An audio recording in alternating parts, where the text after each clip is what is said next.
See this episode's show notes for our unique promo code to get up to 2 months of free podcasting service with Libsyn when you sign up for a new account. Get your show on Apple and Spotify, get helpful stats, and all the support you need to sound your very best. This is Jed MacKay, and you're listening to Into the Night, the Moon Knight podcast.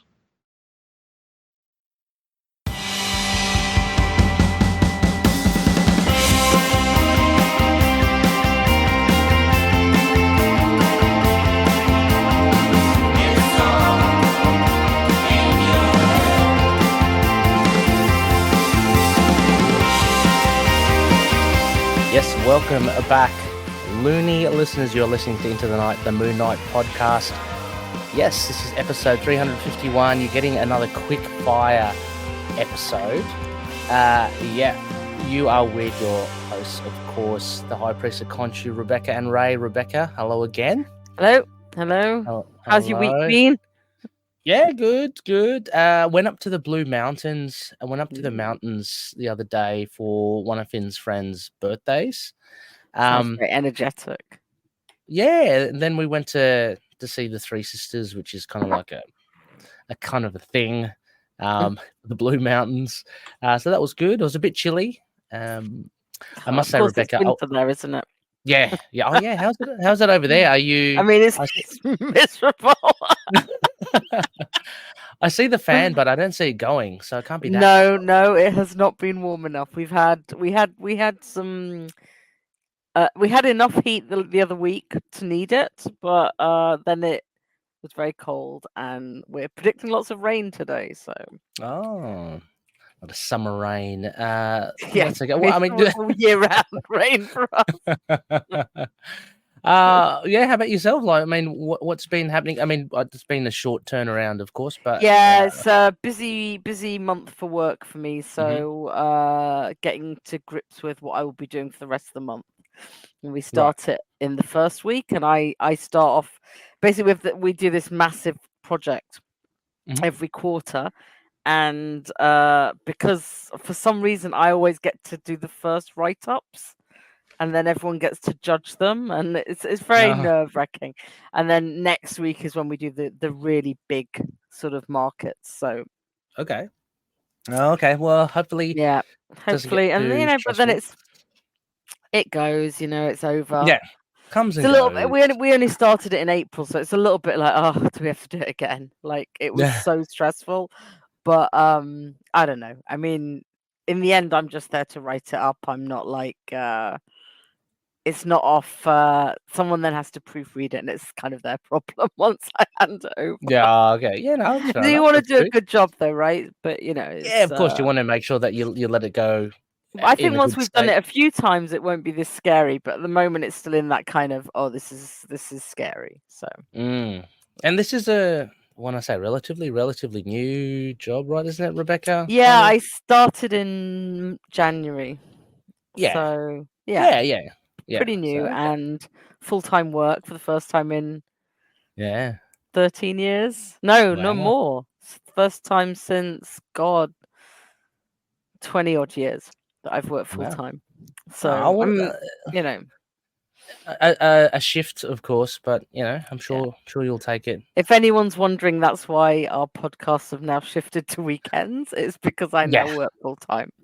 So, which it kind of works for us. I mean, it's still very early morning for our American loonies, but we do get some of them jumping in. I see there's a couple in there now as well. So nice.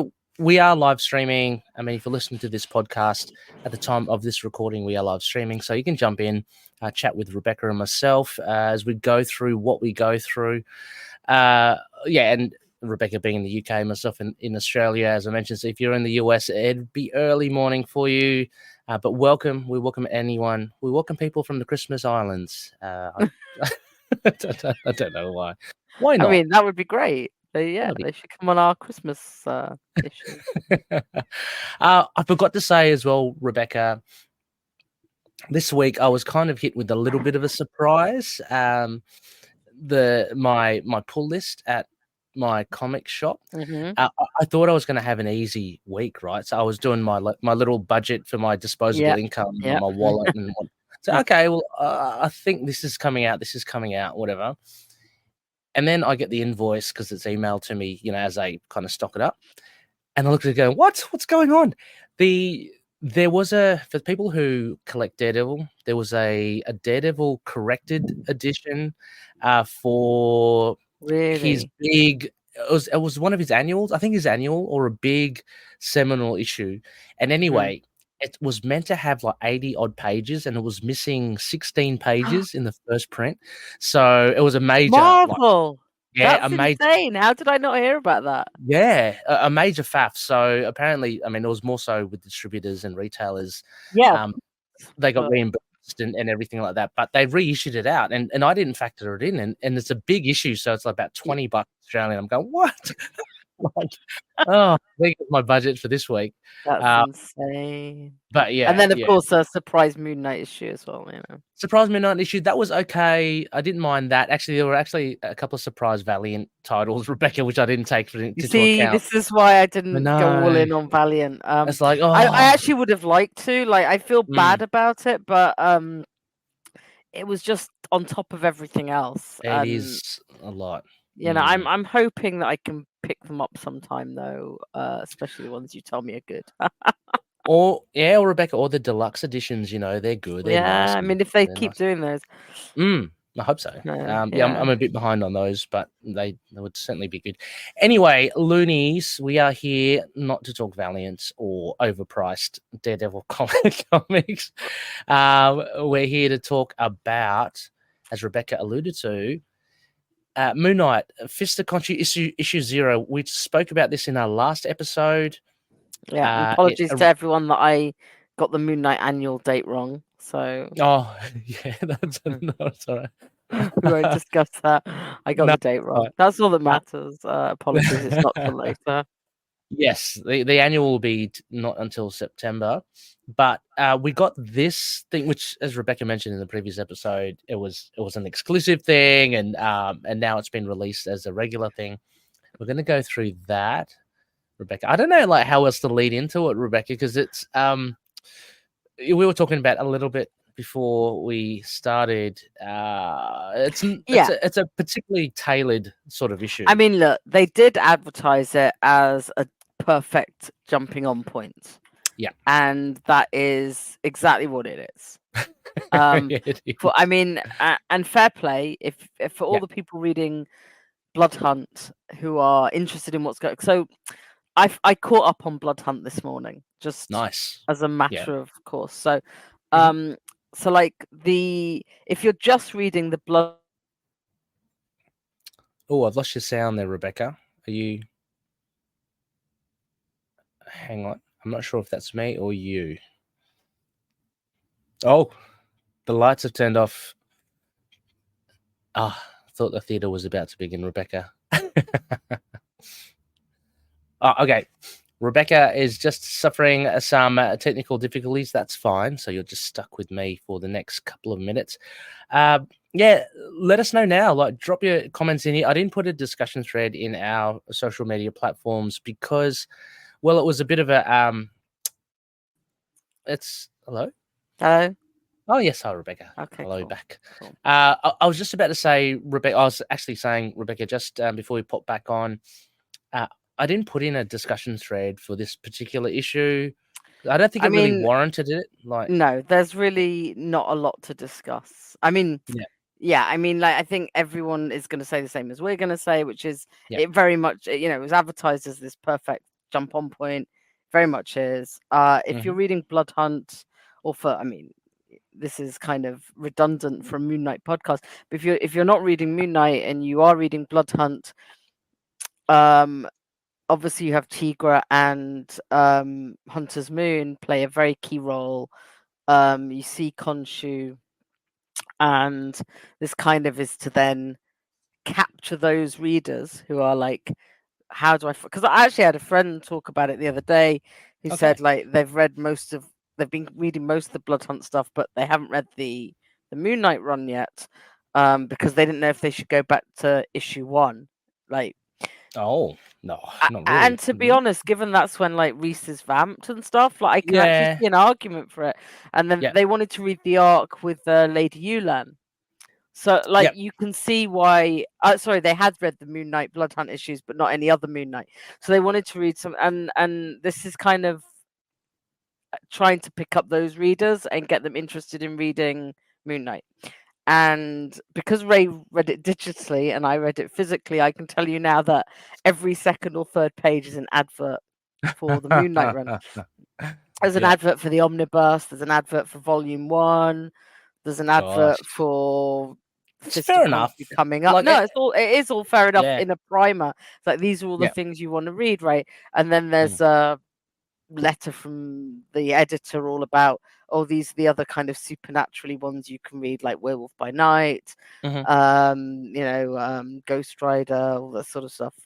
I didn't read it. I just flicked. I was like, is he saying anything about Moon Knight? Is he saying he's going to appear in all of these? Because that would like bankrupt us. But I think he was just saying these are the other kind of like supernatural ones. And then there's a preview of 8 Deaths of Spider-Man. Oh, which I've not heard of this. Well, there's like a 3 or 4 page preview of it. Okay. It's apparently happening later this year. Oh. So, but I thought it was a pretty good primer, right? So let's discuss it as a primer within that context. Let's lead into it. I'll have to play the little the video for it, but yeah, I mean, let's treat this as an issue review. So let's go.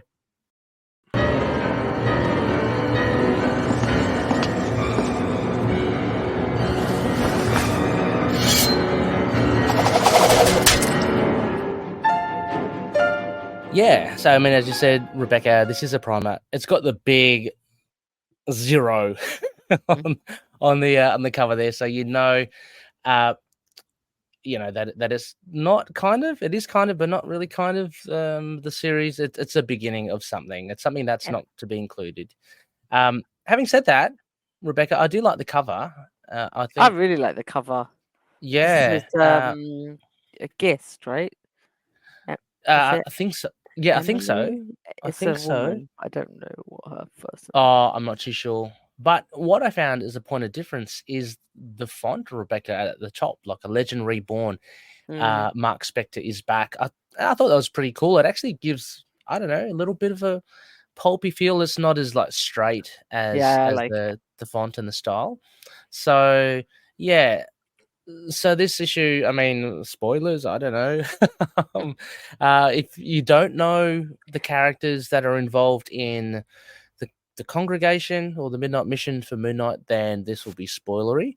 But hey, that's what this issue is meant to do.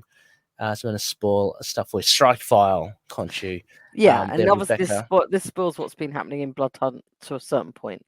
But yes, I have to say as well.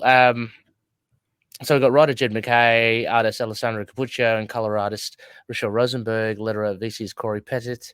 There you go. Yeah, Ian Geist, the cover artist. The variant covers, I haven't got them on hand at the moment, but Alessandro Cappuccio and Rachelle Rosenberg do that. And we have Devin Lewis as the editor. First thing I'll say though, Rebecca, I mean, even though it may be just like a primer issue, and for seasoned Moon Knight fans, it may not be anything that kind of causes a blip on the radar. I did think the art was fantastic, though. Alessandro Cappuccio's art. And some gorgeous colors as well. The colors, very keeping in, like, if you, as you said, Rebecca, your friend read Bloodhunt, but not the Moon Knight series, or that not much of it. This really does encapsulate that style. Like Rachelle's colors all the way through. She uses the same kind of palette. If I can say that. I mean, the whole run has been varied. Is incredibly crisp as well. Oh, very, really very like good. almost showing off. Which again. If you want to lure people to reading it, smart. Yes. Oh, that's the other thing. It had a 2-page spread of Cappuccio's design for the Fist of Khonshu run. It did it? Okay. Yeah. I don't think it has it on this digital, but okay. And rightly so, Rebecca, as well. I mean, I think Marvel would have said, okay, Alessandro, Rachelle, this is like really a selling point to try and get people to read Moon Knight. You know, you got to pull out all the stops, and they certainly have. I think it's fantastic. We'll see later on. We are live streaming a video. I'll put a link in the podcast to our YouTube video so you can see the visuals if you need to. But some of this is just kind of glorious stuff. We see all the Moon Knights there, and basically, I guess, Rebecca, like in a nutshell, this goes through each and every character, just breaks them down like a case file. Yeah, and it's being told by Khonshu. So he gives the context a little bit about not why he was imprisoned, but he gives the context that he was imprisoned. Yep. He's now free. Who freed him? And he's kind of looking back. So if we remember, the entire Jed MacKay run has happened with Khonshu jailed. Mm-hmm.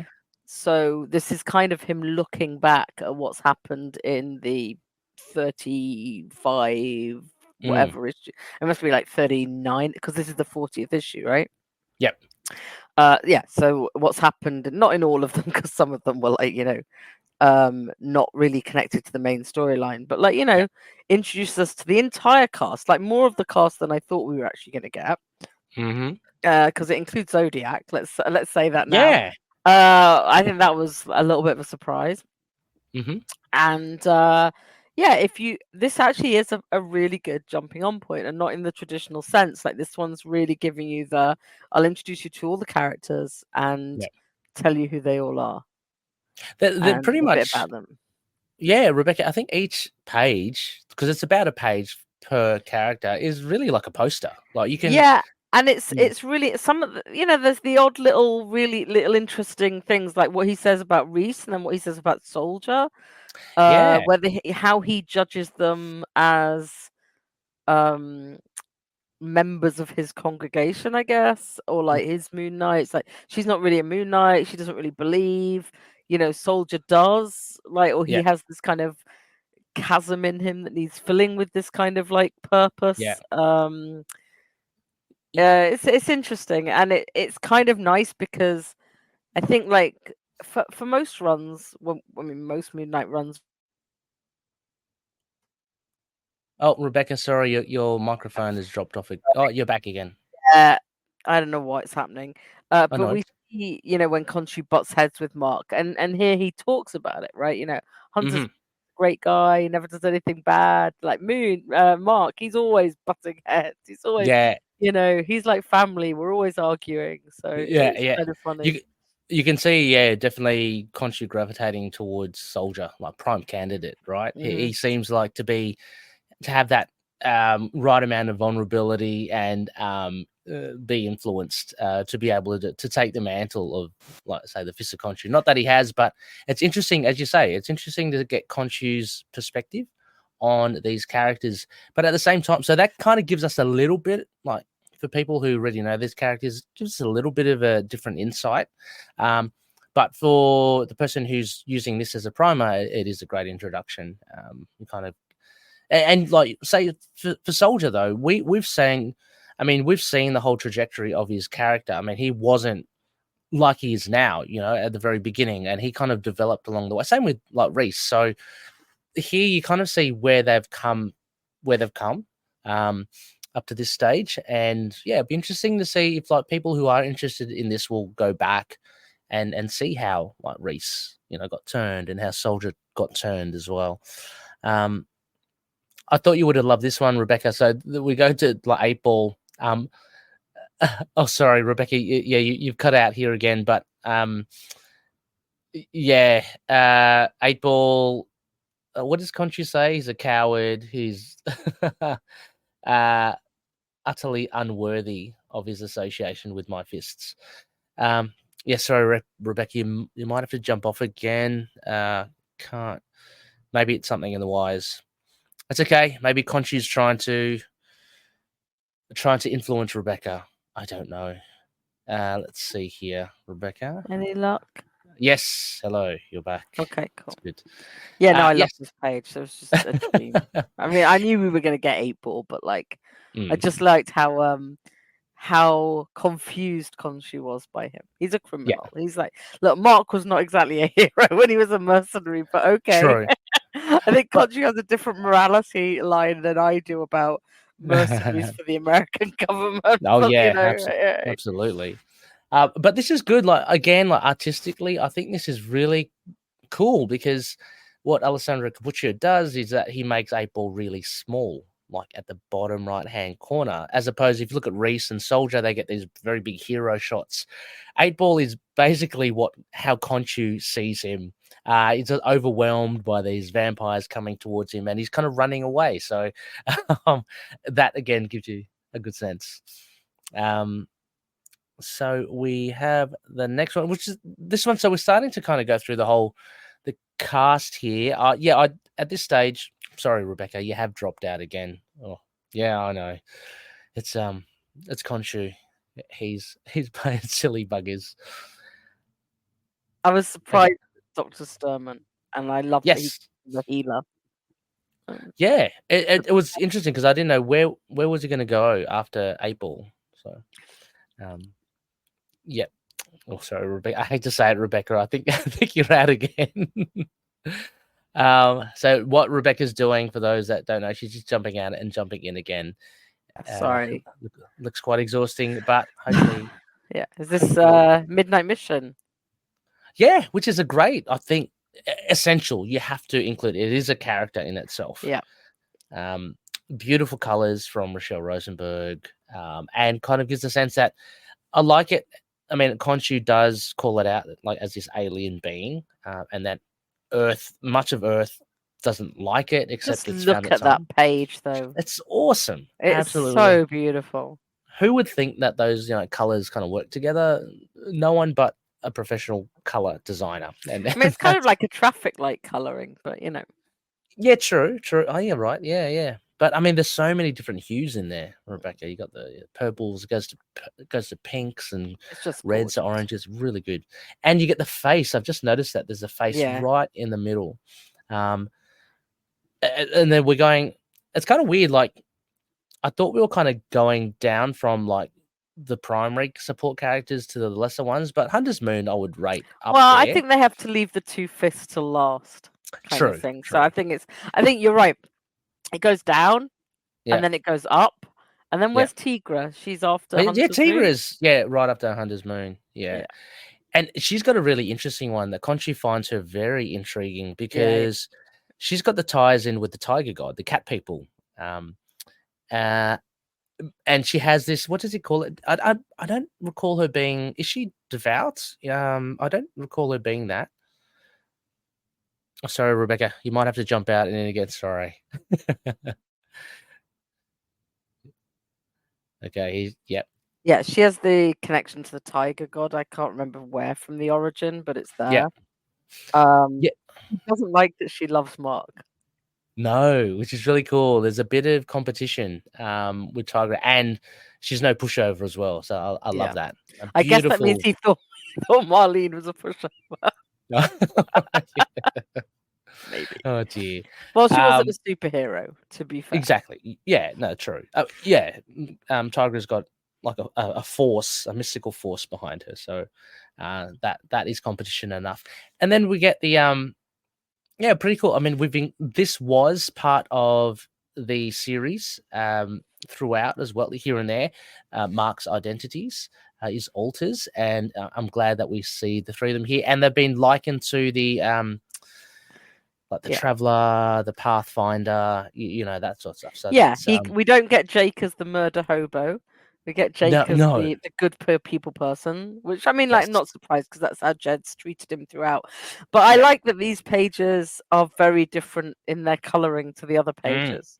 Like they're just, it's a different green, and it's a different, and obviously Stephen Grant's very white, but it's different white than Moon Knight. So it's kind of, there's just cool. I mean, Jake's probably the most similar to the others because his is very purple. But it's just interesting because the other colors are just different hues. Yeah, I think this issue is really just a highlight visually. I think that's the main takeaway I'd take from it, being a Moon Knight fan. And then again, we get a massive kind of hero splash page here. Moon Knight looks bloody awesome. Yeah, lovely suits. Looks so cool, and like he's looks almost like fire, and I don't know what, but and I love the ending. Like, in short, we are family. And so you go through this whole cast, and what I think Jed has done, he's really just galvanized now. Like, if you had any doubts before, this support cast that Jed has They're created, sorry? Yeah, they're staying. They're They're good. staying, but they're each and every one are so important. And so Jed's built this like new legacy. It's fantastic. Oh, absolutely. And it is, and well, I like the primer is like pretty much Khonshu having to catch up on who all these people are as well. You know, like who are all these people? Then we go to Zodiac. Yeah, which was I thought I was very surprised by it. Very but again, dark page, lots of pictures of Moonlight. It's so funny because it looks almost as if like you are not meant to know what he kind of looks like, but we know. We do, that yeah. I guess but I do like all the bits of paper with his little Moonlight scribbles on. They're very funny. The little moon. Remember, they were the things on the walls that we were all speculating on at the very beginning. Yeah. This one's more of a, and then it goes on to other adversaries, but this was more of a generic gangland thing. Feels it, but who knows? Yeah, true. It could be something later on. You're right. But I was trying to place faces and names to these faces, but I couldn't. And then again, we're talking about art. Look at this page. This page actually made me gasp. That light, the light chandelier. I was just like, how do you even do that? Because that is gorgeous. Yeah, and the lighting as well coming through the windows. Oh my god. Yes. I mean, this is a comic book, you know. This is you kind of look at this, and I love the textures that Cappuccio puts in. You look just past the chandelier; there are like screaming faces. There's a lot of detail in here.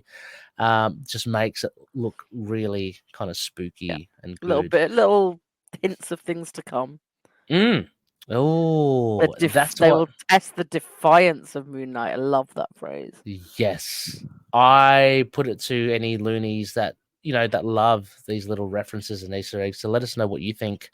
Might be up ahead. Yeah, because I'm sure Jed is one to always put in little clues. And then we cap it off with we do see Khonshu again. He came in the first page and he's here in the last page above them all. And we get the family all together there, except for Dr. Sturman, but all their street level midnight mission people. Really cool. To be continued, absolutely as well. So scroll down. I want to see if you really don't have the Spider-Man thing in yours. What was that? Sorry.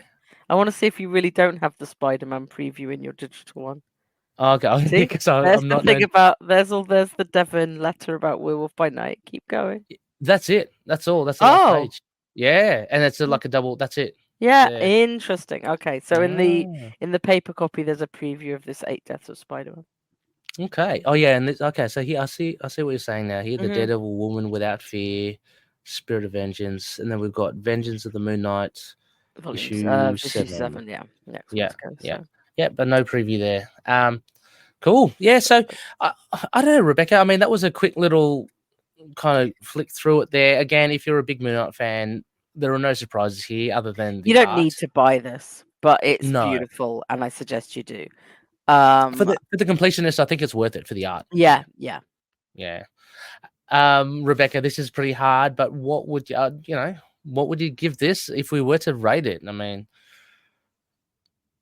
oh, hang on, sorry, Khonshu's strangled you again. Okay, hang on. Rebecca will be back in a tick. Yeah. I would normally give it like a 6.5, 7, but I want to give it like 8.5, 9 just because the art. Wow. This one's elevation of the art because I can go back and look at this one for a long time. Yeah, me too. I mean, they're all posters, aren't they? They're literally all. Most of them are posters. I would give a 7.5, I think, and most of that would be for the art. Like again, there's no surprises. Not that it wasn't written well. I think Jed does a great. It's written great. It doesn't hold any surprises, or it doesn't progress anything. But it's not meant to. So it's kind of a hard thing to. It is what it is. It is what it says on the tin, which is. Oh look, exactly. If you were to market as a primer, 10 out of 10. I think. I mean that's really good. Exactly it. Yeah. Yeah, I think it really does exactly that. And I hope that it does bring. I mean, Moon Knight is going through such a great period at the moment. Off the back of Jed MacKay, he should not forget that. But also the TV show. It's not all just a TV show. It's Jed MacKay as well. For sure at this point. He has pulled Moon Knight, the character, like from obscurity, and for better or not, like if you're a Moon Knight fan and you feel you've lost your vice, I do sympathize with you. But Jed MacKay has pulled Moon Knight up into a higher, I think, echelon for heroes in the Marvel universe. He's definitely, higher than the Shroud, for instance, now, where previously he wasn't that, he wasn't that high.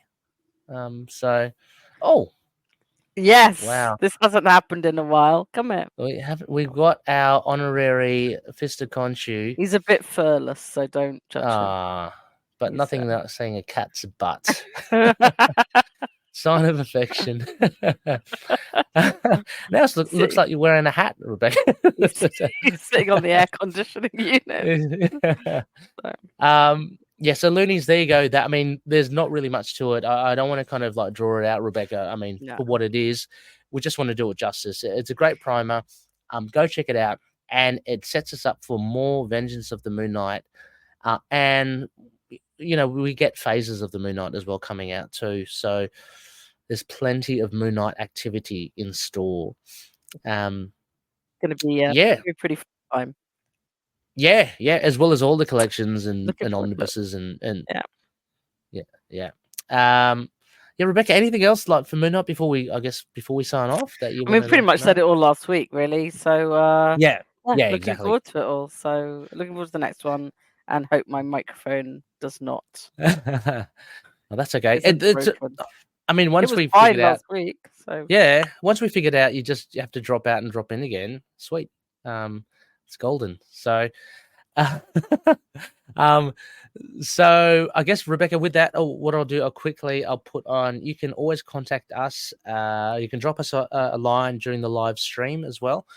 But we also have an email at feedback@itkmoonnight.com. We've got the website, itkmoonnight.com, that automatically kind of updates. We're on Facebook, Twitter, Instagram, YouTube, Discord, Blue Sky. You've just got to look at ITK Moon Knight, and we'll be there. Drop us a line. I mean, Moon Knight is not going anywhere. He's on a Coke can, for heaven's sake. So he'll be around.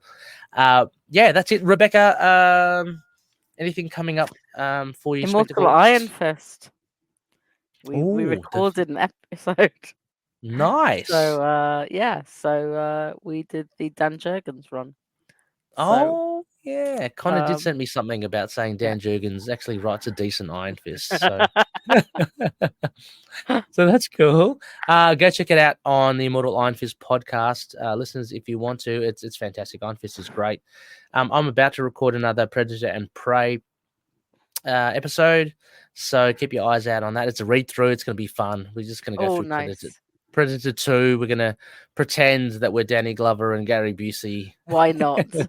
Who gets to be who? I think Russell's definitely Gary Busey. he pulls off the best impersonation. He needs the American accent as well. Yeah. True. Yeah, exactly. Loonies, thanks for joining. This is a quick one, but I hope you've enjoyed both our last two episodes. We'll be back again when there is more to report. But stay tuned to our social media platforms for all the news and just all that chit chat about Moon Knight, because we love it. Yeah. With that, as always, may Khonshu watch over the denizens of the night. Catch you later. Bye.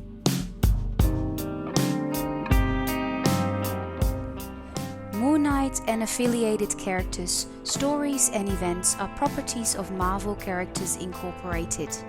Materials used and discussed within the podcast are intended for critique and review purposes only under the fair dealing concept of the current Copyright Act. The views, information, or opinions expressed during the podcast are solely those of the individuals involved and do not necessarily represent those of the copyright owners.